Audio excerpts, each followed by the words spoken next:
എല്ലാവർക്കും നമസ്കാരം. എൻ്റെ ഒരു പുതിയ വീഡിയോയിലേക്ക് സ്വാഗതം. പുതിയതായിട്ട് വാഹനം മേടിക്കുന്നവരോടാണ് ഇന്ന് പറയാനുള്ളത്.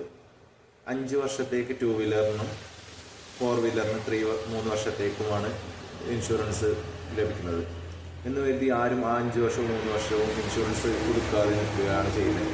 സത്യത്തിൽ ആദ്യത്തെ 1 വർഷം മാത്രമേ ബമ്പർ ടു ബമ്പർ ഉള്ളൂ. ബാക്കി 4 ഇയറും 2 ഇയറും തേർഡ് പാർട്ടി ഇൻഷുറൻസ് ആണുള്ളത്.